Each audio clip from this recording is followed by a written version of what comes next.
мен жетишерлик деңгээлде мыкты эмесмин. Эмнеге биз өзүбүздүн баягы жетишкендиктерибизди туура эмес баалайбыз? Мен деген дагы жакшы нерселерге умтулушум керек. Мисалы бирдемеге жетпесем өзүн өзү кыйнай берет да, ошого жеткирүү үчүн. Өзүбүздөн шек санап, өзүбүздү ичибизден басынтып, кемсинте беребиз. Өзүнүн жетишкендиктерине кубана албайт. Мисалы 5 алып келди. 5 алып келсе деген апасы же атасы деген бул жетиштүү эмес деп айтышы мүмкүн. Же 4 алып келсе бул жетиштүү эмес. Эмнеге 5 эмес дегендей сыяктуу. Сөзсүз түрдө психологко кайрылыш керекпи? Же адам өзүнө өзү да жардам бере алабы?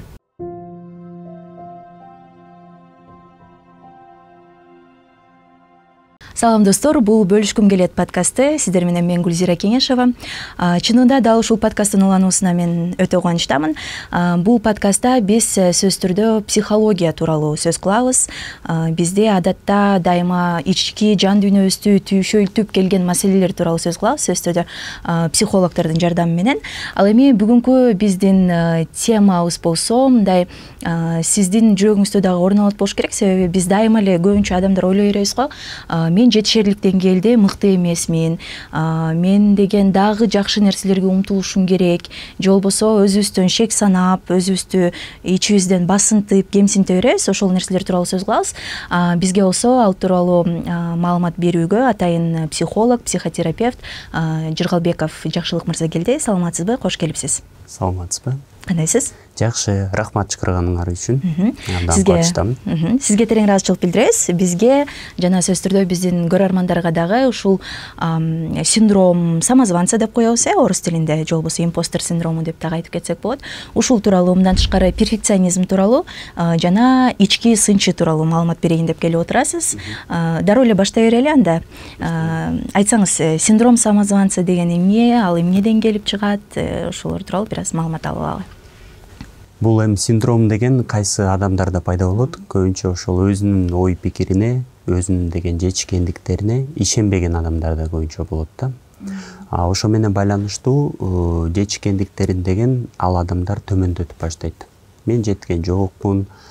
Бул мисалы башкалардын деген жетишкендигин аркасынан мен ушул жетишкендикке жетиштим деп, же болбосо өзүнүн баягы ишеничи аз болуп калат да ошо жетишкендигинечи. Андан сырткары бул дайыма эмоционалдык жактан тынчсыздануу, коркуу, өзүн өзү басмырлоо, кээ бирки учурларда бул перфекционизм менен түзмө-түз байланыштуу. Перфекционизм баары эле билесиңер, бул өзү деген идеалдуу же идеалга жакын жасаш керек. Эгер андай жаза албаса, анда өзүн деген төмөн кайра сезип баштайт. Жалпы айтканда ушул синдром перфекционист адамдарда көбүнчө байкалат. Анткени алар деген өзүнө болгон мамилесин, анан өзүнө болгон жетишкендиктерине болгон мамилеси ушундай болуп эсептелинет да. Көпчүлүк учурда ичинде баягы ички диалог түзүлөт адамдын ичиндечи.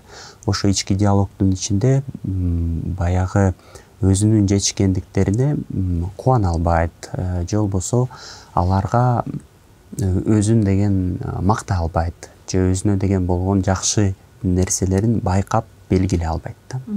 Бул кайрадан эмнеден келип чыгышы мүмкүн? Көпчүлүк учурда бул адамдарда ичиндеги болгон ошол баалоосу деген төмөн болгондуктан келип чыгат. Эгерде мындай жөнөкөй сөз менен айта турган болсок, дагы тереңирээк сөздүн өзү эле, мисалы орус тилинде көбүнчө колдонобуз го биз бул сөздү, самозванец депчи, өзүн өзү коюп алган жетишкендиктери мен бул жөн эле болуп калды дегендей сыяктуу. Менде да ошондой сезимдер болчу негизи. Мисалы айтсак, башка бирөөлөр кыла албаган, бирок мен кылган нерсени кайра ойлоп турупмун. Бул жөн эле болуп калды, мен тийинткен үчүн мен ушул даражага келип калдым. Бул болсо жок болбойт болчу, мен муну кыла албайт болчумун дегендей сыяктуу болуп калат да. Бул эмне үчүн синдром болуп калат? Бул эмне үчүн синдром деп аталат негизи? Синдром негизи деген бизде психикалык бузулуулар бар да. Бул бузууларга өз алдынча кирбейт да. Ошондуктан бул синдром деп аталат да. Бул айырмасы бар. Бузуулар деген бул психиатр, психотерапевттер катарынан деген каралып, аларга диагноз коюлат. Өзүнчө синдромдор булар бир оорунун деген оору эмес, бузулуштун бир бөлүгү болуп эсептелиши мүмкүн өзүнчө караганда, бирок өзүнчө оору катары эсептелинбейт, түшүнүктүү.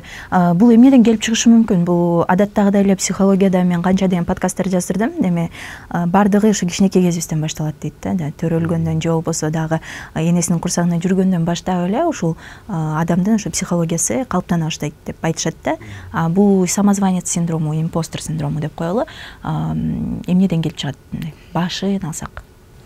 Терапиялык жактан карап келсек, тереңирээк карап келсек, бул үй бүлөдө жанагы жетишкендиктерин баалабагандан келип чыгышы мүмкүн да. Бул бир себеп болушу мүмкүн.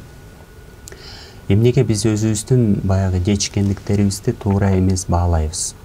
Анткени биз убагында бала өсүп келатканда бир жетишкендиктер пайда болгондо аларды жетиштүү эмес деп айтат. Ошондо деген өсүп келаткан балада туура эмес ой пикир калыптанып баштайт. Мисалдар менен айтсак болобу? Мисалы 5 алып келди. 5 алып келсе деген апасы же атасы деген бул жетиштүү эмес деп айтышы мүмкүн. Же 4 алып келсе бул жетиштүү эмес. Эмнеге 5 эмес деген эсепте. Ошондуктан ар бир баланын кичинекей болгон жетишкендигин биз көрүп, мактап, белгилеп кетишибиз керек да. Бул негизи эле ошо синдром самозванцанын же самозванец синдромунун жашообузга тийгизген таасири тууралуу дагы бир аздан кийин кеп калабыз, албетте. Сиз жакшы айтып бердиңиз, ушул кичинекей нерселерден башталат депчи. Демек, биз чоң кишилерге беш алуу же болбосо бутубузга туруп 1-2 кадам таштоо, бул жөнөкөй эле мындай эле нерселер болгону менен дал ошол өсүп жаткан кичинекей балага бул чоң бир жасаган жумуш, бул аябай чоң жетишкендик. Ошону биз дайыма айтып, мактап турушубуз керек экен, белгилеп турушубуз керек. Белгилегенде дагы биз кичинекей балага чын эле бул аябай чоң жетишкендик болуп эсептелет да. Ооба, мен да ошону ойлоп кеттим да азырчы. Бизге мындай болгону менен алардыкы. Эки сценарий бар бул жерде. Бир сценарий деген ошол жетишкендиктерин деген биз баалабай койсок деген, анда таптакыр өзүнө жабылып деген эчтеке кылгысы келбей калат. Экинчиси бул жетишкендиктерин эгер баалабай белгилебей кетсек, анда жанагындай импостердик синдром пайда болушу мүмкүн. Бул баягы баланын өзүндө тандоосу бар да. Чоңоюп келатканда башка дагы нерселер деген таасир этип, анан ички жан дүйнөсүндө кандай кабыл алат, аны эч ким билбейт да. Бирок көбүнчө ушундай кабыл алып калса бала, анда жанагындай синдром пайда болот. Түшүнүктүү. Ал эми перфекционизм дагы ошол бул синдромго дагы экөө байланышта деп сүйлөшүп кеттик, анан ички сынчында сүйлөшөбүз. Бирок мындай бир чети ойлосоң, перфекционизм мындай жакшы нерсе да. Бардык нерсени мындай майын чыгарып жасоо бул жакшы да. Эмнеси менен зыян бул ошо психология жаатынан? Биякта деген идеалга жана жетпей алганда адамда ичинде деген аябай начар сезимдер пайда болот да. Ошол эле кайра ички сынчыл пайда болушу мүмкүн. Же биздин муктаждыктар ишке ашпай калганда биз дагы өзүбүздү капа сезип калабыз да. Капа сезебиз, жинибиз келет. То есть бул неудовлетворенность деп айтылат да. Өзүңдөн канаттанбай калат экен адам, өзүнөн. Ошо канаттанбай калгандан кийин бул сезимдер баары бир адамдын ичинде жашай берет. Жашай бергенден кийин перфекционизм бир чети деген биз үчүн деген жакшы деп эсептейбиз. Бирок ошол эле маалда жетпей калганда, мен ойдогудай болбой калганда, анда мен жанагы жазып аткан нерсемден рахат албай калам. Же болбосо аны таштап салам, же болбосо аны жасасам дагы мага ички баягы сезимдеримде өзүмө жакпай баштайм. Же болбосо жана импостердик синдром бул жетишкендиктеримди баалабай калам. Ошондой болот экен. Негизи перфекционизмди мен дагы деле эмнегедир ушу жакшы бир нерседей кабыл алам. Балким бул жумуш учурунда жакшы болушу мүмкүн, кайсы жерде бир жерде мен кызматкер болсом, ишимди жакшы аткарсам, бул менин жумуш берүүчүмө плюс, адамдын өзүнүн ички дүйнөсүнө, адамдын өзүнүн ички дүйнөсүнө минус болуп калып турбайбы? Болот. Аны адам кантип өзү мындай сезип, билип кантип байкаш керек, ошо мен перфекционист болуп атам, мен муну өзгөртүүгө аракет кылышым керек окшойт депчи, билбей эле жүрө бергендер бар да. Перфекционисттин негизги ошол ичиндеги болуп аткан жана сезимдер өзүнө канааттандырылбай калганы. Экинчиден бул баягы өзүнө бул дайыма жанагы ичиндеги образ пайда болот да, ошо идеалга жетишим керек деген ой.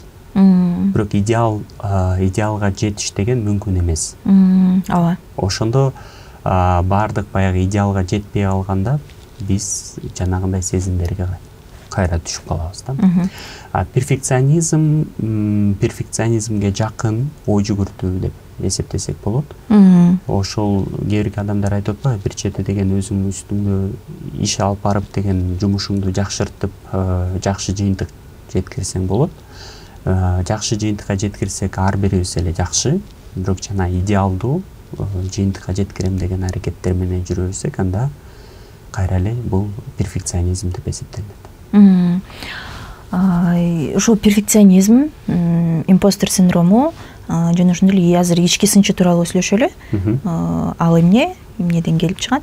Түп тамыры каяктан келген? Анан улантсак маекти да. Айтып берсеңиз. Ички сынчыл бул ичибизде ар бир эле киши өзү менен диалог түзөт. Диалог түзгөндө деген ичибизде деген жооп беребиз өзүбүзгө өзүбүз. Ошо жооп бере турган адам менен биз ичибиздеги жооп бере турган адам менен кандай мамиледебиз? Кээ бирки адамдар алар менен сүйлөшкөндө баарлашып баягы өзүн өзү мындай колдоо көрсөтөт. Кээ бирки адамдар өзүнө критика айтат. Ошо критика айткан бул баягы ички сынчыл деп айтсак болот.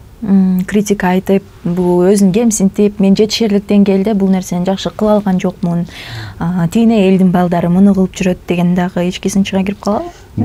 Баардык эле ошо сүйлөшүүлөр бул ар кандай себептер менен болушу мүмкүн. Ар бирибизде эле өзүбүздүн жана моралдык жактан алганда чектөөлөр бар да. Ар бирибиз эле ошол моралдык чектөөлөрдү биз коомдон алгандан кийин ал ичибизде дагы ошол сынчыл катары деген пайда болот да. Ошо канчалык ошол сынчыл деген көп болсо, ошончолук бул жерде чыныгы адамдын жүрүм туруму менен, ой жүгүртүүсү менен, анан жанагы идеал болобу же моралдык жактан карап келгенде өзү ошол талаптарга жетпей барса, ошончолук ичинде жана карама каршылык же болбосо ички конфликт пайда болот. Түшүнүктүү. Ушул үч нерсе биз жанатан бери кеп кылып атабыз. Бир эле адамда болот, Сиздин ошондой эмеңизде, практикаңызда кездештиби эле ушундай адамдар, алар менен иштешүүдө сиз көбүнчө эмнелерге көңүл бурасыз, же эмнелерди сизге айтып беришет? Көбүнчө адамдар келгенде бир өзүн деген мажбурлоого алып келет. Мисалы бирдемеге жетпесем өзүн өзү кыйнай берет да, ошого жеткирүү үчүн.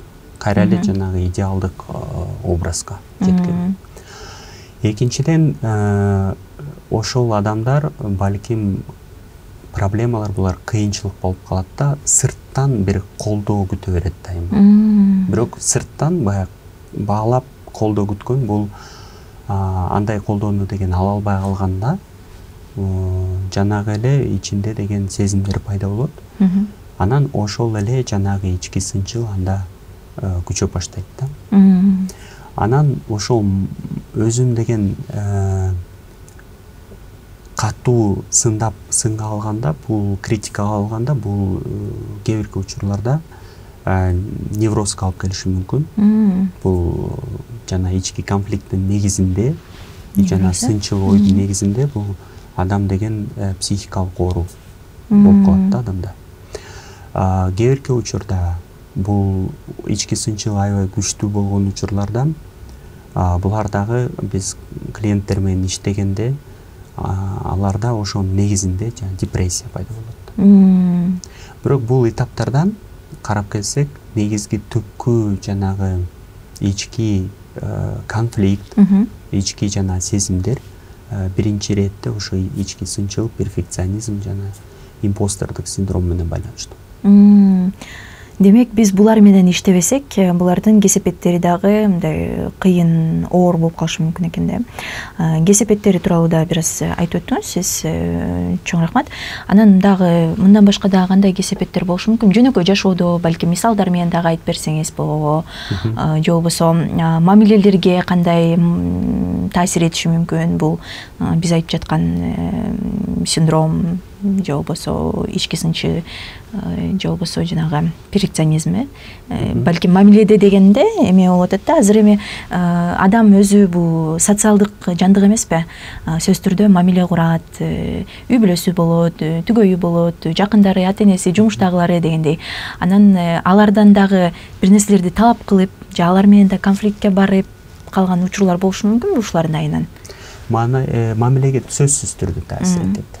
Биринчи иретте бул мамиле деген биздин жакындарыбыз менен түзгөндө мамилени деген бул кандай таасир бериши мүмкүн? Перфекционизмдин негизинде жанагы идеалдуу өзүнө болгон талаптарды башка адамдарга дагы ошол талаптарды коюп баштайт. Ал талаптарга башка адамдар деген туура келбейт. Туура келбегенде ошонун негизинде конфликттер пайда болот. Бул перфекционизм менен. Көбүнчө ичинде өзүн сындаган адамдар сыртта дагы башкаларды аябай катуу сындайт. Аларды сырттан 2 эсе көбүрөөк сындашы мүмкүн. Бул жакта жанагы баарын жактырбай калат, жана негативизм пайда болот. Баардыгын деген кара өңдөрдө көрүп калат. Туура кабыл алгысы келбейт, мисалы. Башка адамдарды түшүнүүдө деген проблемасы пайда болот. Ошол эле мамиле курууда проблемасы пайда болот. Бул баардык нерселерге деген жана сын менен мамиле жасагандан кийин, ошол сын мамилесин дагы биз карап чыкканда көбүнчө ал ичинде бир травманын негизинде пайда болгон. Ошол сынчыл ой жүгүртүү. Кайсыл бир учурларда бул катачылыктан коркуу сезими терең карап келсек. Ал адамдар көбүнчө ошо ката кетиргенден аябай корккондуктан өзүн дагы аябай сындап, ошол катадан деген мындай ал катаны кетирбейин деп аракет кылышат. Башка мамилелерде жакындары менен ошол эле тил табышпай калат, ошол эле урушат, конфликттер пайда болот, ошол эле түшүнбөйт бири-бирин. Ошондуктан ал проблемалар деген карап келсек, бул мамиледе болгон проблема эмес, бул конкретный адамдын ичиндеги болуп аткан проблемасы. Көрсө, Көрсө. Түшүнүктүү. Сиз айтып өтпөдүңүзбү, жана ката кетирүүдөн дагы коркуудан пайда болот ички сынчы депчи. Ошондо дагы эле бала чакты ойлоп кеттим мен. Балким, билбейм мен канчалык туура, азыр сиз айтасыз да туура эмеспи. Кичинекей кезинде бир кандайдыр бир ката кетирип койсо, чоңдордон, улуулардан бирөө ката урушуп койсо, ошондон келиши мүмкүнбү ошол ички сынчыкка? Ооба, ошондон да келиши мүмкүн. Бул ошо катаны деген жазалагандан кийин бала ушундай кабыл алып калат. Кийинки жолу мен ката кетирбешим керек деп. Бирок андан сырткары бул баягы катаны деген бул сырттан деген эмес, кайра эле өзүн өзү ошо жеп, өзүн өзү урушуп, өзүн өзү деген жазалаган, бул ката кетиргендикти жактырбаган. Ошондуктан кийин чоң жашоосунда, чоң болгондон кийин ката кетиргенден аябай катуу коркуп калат. Карап келсек, каталарын дагы, бул каталар деген кээде деген туура келбейт да. Кандайча? Туура келбейт жашоосуна. Мисалы деген өзүн деген катары деген кээде мындай аябай жөнөкөй нерсени деген кабыл алышы мүмкүн. Кичинекей нерсени чоң кылып көбөйтүп эле, мен ушул нерсени ката кылып койдум деп өзүнүн ичинен жемелей берет турбайбы? Түшүнүктүү. Сиз айтып атпайсызбы, ушул мамилелерге аябай эле чоң эле таасир тийгизет экен, кесепети аябай эле экен. Мындан сырткары дагы бир чоң коркунуч кесепеттери бул депрессия, неврозго алып келүү экен да. Ушуларга чейин жеткирбеш үчүн мамиледе дагы ушул ичинде болуп жаткан көйгөйлөр таасир этпеш үчүн адам өзүнө өзү кантип жардам бериши керек? Эми ошол жакка келели темага. Кандай китептерди окуйбу балким, же бир көнүгүүлөрдү жасайбы же өзү ичинен ойлонуп жана рефлексия деп коет го, ошондой кылабы? Сиздин кеңештериңиз кандай болот? Адам өзү үчүн проблема деп эсептесе, адам өзү өзгөртүүнү кааласа, бирок ошол жолдорун билбей атса, эми бул жакта жанагы бул ички кризис пайда болот. Ошонун негизинде деген адам өзүнө болгон мамилесин деген кайра карап чыкканга аракет кылат ошол маалда. Ошол өзүнө болгон мамилесин карап чыгууда мүмкүнчүлүк пайда болот.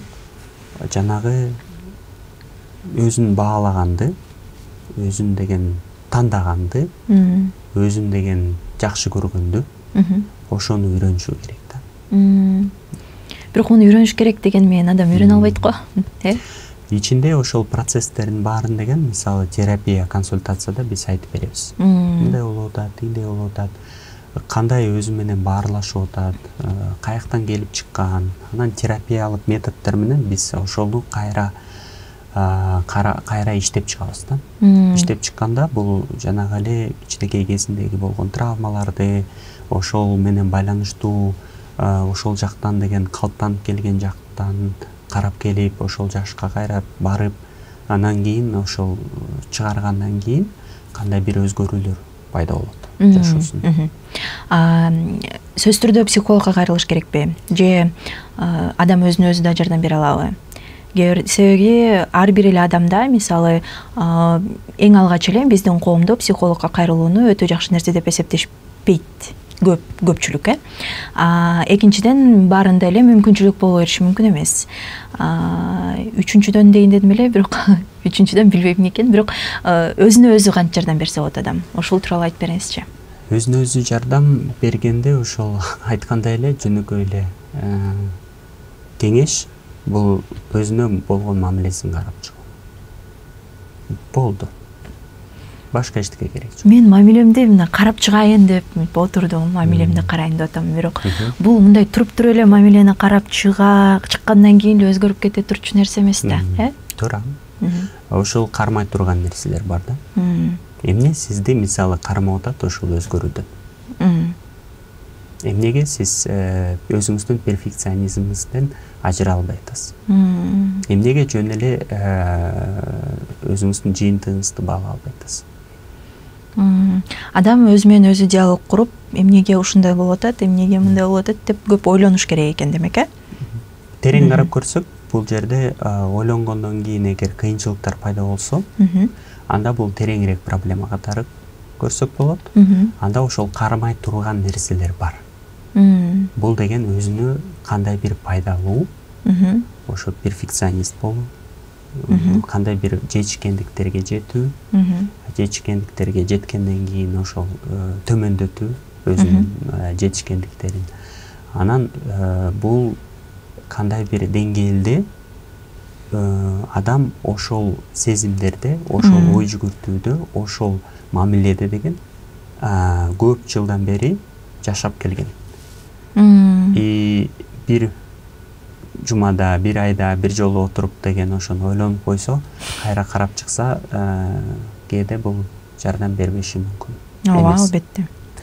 Ошондуктан бул дайыма деген өзүңдүн жүрүм турумунда, өзүңдүн баалоодо, кээ бирки учурларда адамдар өзү менен өзү келишим түзөт. Келишим түзгөндө, бир жетишкендикте жеткенде сөзсүз түрдө мен өзүмдү баалайм деп өзүнө бирдеме жакшы нерсе алып берет. Жакшы экен, Кээде бул өзүнө атайын жанагы идеалдуу жетишкендиктерге жетем эмес, ошого умтулам, бирок жетпей калсам дагы мен өзүм баары бир өзүмдү сүйөм, жакшы көрөм, кабыл алам. Кандай жыйынтык болбосо дагы. То есть ошол келишимдерге келгенден кийин адам өзүнүн жүрүм турумун да өзгөртөт, өзүнүн ой жүгүртүүсүн дагы өзгөртөт, андан кийин өзүнүн сезимдерин дагы өзгөртө алат да. Эң негизгиси бул жакта жанагы ичинде сезип аткан сезимдер. Эгерде ошентип сезимдери өзгөрсө, өзүнө болгон мамилеси өзгөрсө, демек бул жашоосуна дагы жакшы таасирин тийгизет, Ооба. ошондой болушу керек негизи. Жакшы, сиз азыр айтсаңыз дагы мен эстеп кеттим. Мен бир учурларда эме кылчумун. Кандай гана кичинекей дагы бир нерсе кылып койсом, өзүмө мындай сиз айткандай белек берип, өзүмө ыраазычылык айтып дегендейчи, жакшы нерсе кылсам барып кофе ичип коюп, же шоколад алып жеп коюп, ошондой сыяктуу кылгам да. Ушундай эмне деп койсок болот муну? Көнүгүү дагы эмес, бул жөн эле өзүңө мамиле да, ушулар да жардам берет да сөзсүз түрдө. Кичинекей эле нерседен баштаса болот да. Болот. Бул жакта ушу менен байланыштуу деген кээкилер өзүн өзү аябай катуу чектейт да. Өзүнө өзү катуу мамиле жасайт. Анан бул жакта дагы башка кишилерди көбүрөөк сыйлап, көбүрөөк урматтап, аларга болгон баягы мамилесин, акчасын, убактысын коротуп, бирок өзүнүн мисалы тандабай калат да. Ошол учурларда бул көнүгүүлөр аябай жакшы. Бирдеме кылдыңбы, же ичтиңби, өзүңө дагы бирдеме кыласың. Бул жанагы подкрепление деп коет. Биз өзүбүздү ошол нерсе менен кубактандырып турабыз. Ошентип турсак болот да. Анткени кичинекей кезибизде, если ошондой проблема болсо, бизди мактаган эмес, бизди колдогон эмес, бизди баягы жакшы сөз айткан эмес, бирок азыр мен өзүм аны бере алам. Ооба. Себеби мен ошо өзүмө берүүгө энергиям дагы, мындай караганда акылым дагы жетиштүү дегендей. Азыр сиз менен сүйлөшүп отуруп мен ойлоп кеттим, мен ушул бөлүшкүм келет подкастын тартып баштагандан бери өзүмдүгү ушул кандайдыр бир психологиялык жагдайларды байкап келатам. Мисалы азыр сиз менен отуруп эмени байкадым. Күнүмдүк турмушта эгерде мен бир нерсе кандай десем, жемиштүү бир нерсе кылбасам, бир күндүн ичинде бир күнүм жөн эле өтүп кетсе, анда мен өзүмдү жаман көрө баштайм.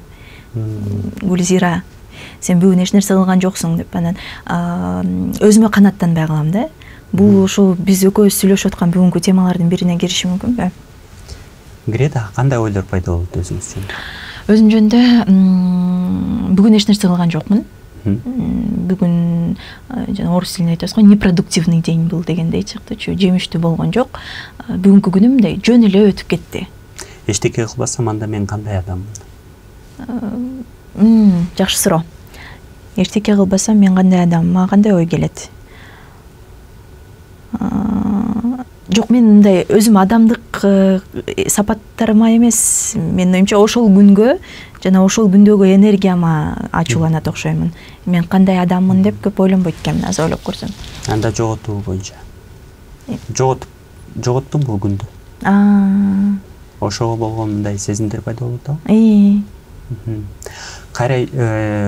Карап көрсөңүз, сизде баягы адам болгондон кийин өзүңүздө дагы ар кандай күндөр болушу мүмкүн. Ооба. Эчтеке кылбаган, аябай көп нерсе кылган.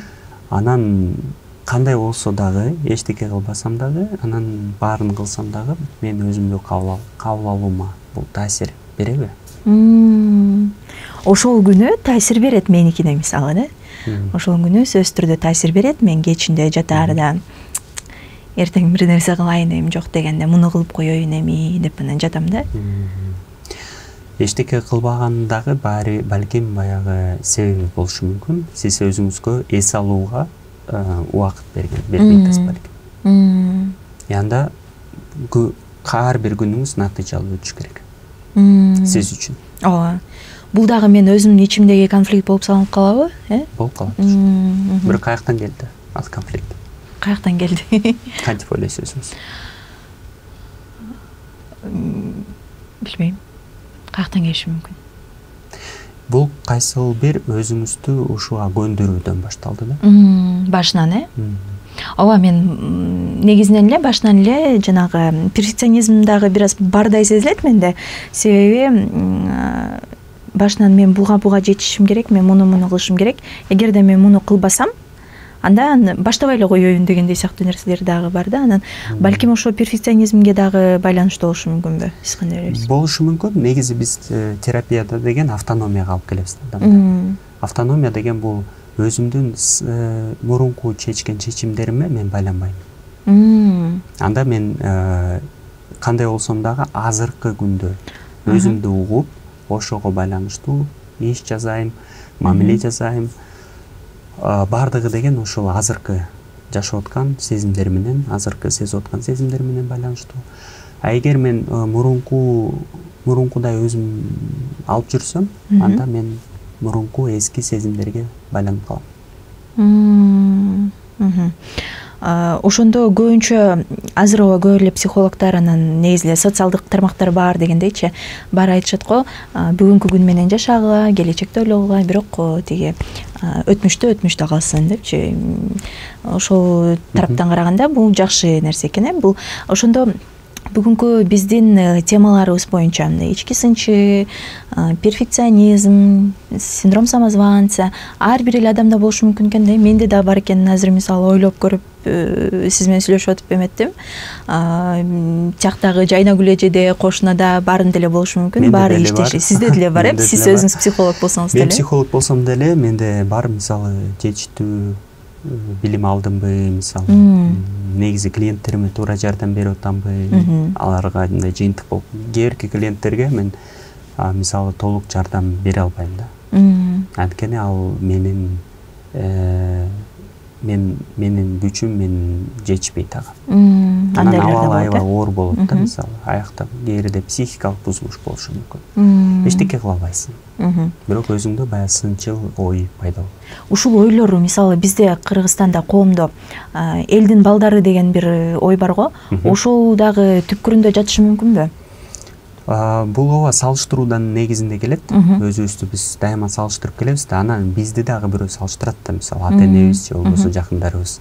Ошол салыштыруу негизинде келген жана элдин балдары. Анан ошол өзүбүздү салыштырганда биз башкаларга окшош эмес, башкалардан кем эсептейбиз. Ошол маалда дагы биз кайра эле жанагындай критикага, сынчыл ойго өтүп кетебиз. Анан өзүбүз баягы жетиштүү эмеспиз деп эсептейбиз. Азыр ошо сиз менен сүйлөшүп жатып дагы дайыма эле ойго чөмүлө берем да. Ойлонуп кеттим. Бул синдром самозванца, биз айтып жаткан бардык сезимдер биздин бул жашоону толук кандуу жашоого, бул жашоонун мындай даамын толук кандуу сезип жашоого аябай эле мындай эме кылат экен да, тоскоол болот экен да. Ооба. Биз муну менен сөзсүз түрдө иштешибиз керек экен. Эгерде мүмкүнчүлүк болсо сөзсүз түрдө психологко кайрылсак болот экен. Эгерде жок болсо бизде деле мисалы ушундай подкасттар бар, же болбосо китептер деле бар, урматтуу көрөрмандар. Ошолордун жардамы менен же болбосо өзүңүз менен өзүңүз диалог куруу менен мунун үстүндө иштешип, анан мындай бактылуу жашоого өзүбүз умтулбасак, бизди ким бактылуу жашатып коймок эле дегенде. Сизге терең ыраазычылык чынында. Анан айтсаңыз, мен балким кээ бир суроолорду бербей калдым ушул тема боюнча. Балким дагы сиздин психолог катары, адис катары биздин көрөрмандарга, балким мага мындай айта турчу сөздөр, кеңештериңиз бар. Ошолор тууралуу дагы айтып өтсөңүз. Мен ойлойм, биякта ушул темалар деген жеке адамдарда кандай калыптанып, кандай өсүп өнүгүп, ошол ичинде сынчыл ой, импостердик симптомдор болобу же перфекционизм болобу, ар бир адамда бул өзгөчө ичинде калыптанып өзгөчө өтөт. Индивидуалдуу болот. Индивидуалдуу болот. Баягы сырткы биз түшүнүктөрдү беребиз, анан баягы синдромдун түшүндүрмөлөрүн, негизги алардын белгилерин айтып кетип атабыз. Алар бар, баарында эле, бирок ар бир кишиде ичинде калыптанып келген себептери дагы, ошол байланыштагы мамилесине болгон таасири дагы ар бир адамда өзгөчө, ар бир адамда бул кайталанбайт да, мындай айтканда. Окшош эмес бири-бирине такыр. Сиздер балким көрүп аткандар окшош туруп өзүңөрдөн ошо симптомду деген көрөсүңөр. Көргөндөн кийин ар бир адам деген ошонун негизги себебин табыш керек. Ошо негизги себебин тапкандан кийин бул жакта деген бир аз болсо дагы жеңилдик пайда болот. Кантип тапса болот? Ошол эле айтып кеткен ыкмалар менен кайра карап чыгып, өзүңүздүн өткөн жашообузда качан пайда болгон, анан кандай азыркы учурда таасир берип атат. өзүң менен сүйлөшүп, ушуну рефлексия деп атап коет, адам өзү менен өзүнүн мамиледен диалог куруп, өзү менен сүйлөшүп, демек мен ушул себептен ушундай кылып атыптырмын дегенде рефлексия деп коет, жаттап калыңыздар. Адамдар ошо өзү менен рефлексия кылса, бул дагы чоң бир психология жаатында, өзүнүн жашоосун өзгөртүү жаатында жетишкендик алып келип болуш керек. Ооба. Анан дагы бир аң сезимди кеңейтүү деген. Ооба. Ошону дагы биз колдонсок болот. Аң сезимди кеңейткенден кийин бизде өзүбүз боюнча көбүрөөк мындай билим пайда болот да. Өзүбүздү көп билсек, өзүбүздү жакшы түшүнсөк, орусчадагы сөз бар, осознанность деген. Ооба. Ошол дагы түшүнүк пайда болгондон кийин сырткы болуп аткан проблемалардын баары силер үчүн анчалык деле маанилүү эмес болуп калат. Эң негизгиси ушу жан дүйнөдө тынчтык болсун дегендей. Ооба, жакшы. Урматтуу достор, бөлүшкүм келет подкастынын көрөрмандары, бүгүн биз жакшы, менин оюмча актуалдуу, бир азыркы заманда актуалдуу темаларды сүйлөштүк. Эгерде ушул темаларда сиз өзүңүздү байкасаңыз, анда сөзсүз түрдө билиңиз, бул сиздин мүнөзүңүз эмес, бул жөн гана мүнөз эмес, бул мындай өзгөртүп кое турчу, же биз адам өзү өзгөртө ала турчу түшүнүктөр. Ошондуктан эч кайгырбаңыз жана сөзсүз түрдө үстүбүздөн иштөөгө аракет кылалы. Бүгүн биздин суроолорубузга болсо Жакшылык Жыргалбеков жооп берди, психолог, психотерапевт. Сизге терең ыраазычылык билдиребиз. Кийинки подкастты дагы буюрса сиз менен тартабыз. Ошондуктан биз сиздер менен коштошпойбуз. Кийинки чыгарылыштарда көрүшкөнчөктү жакшы туруңуздар.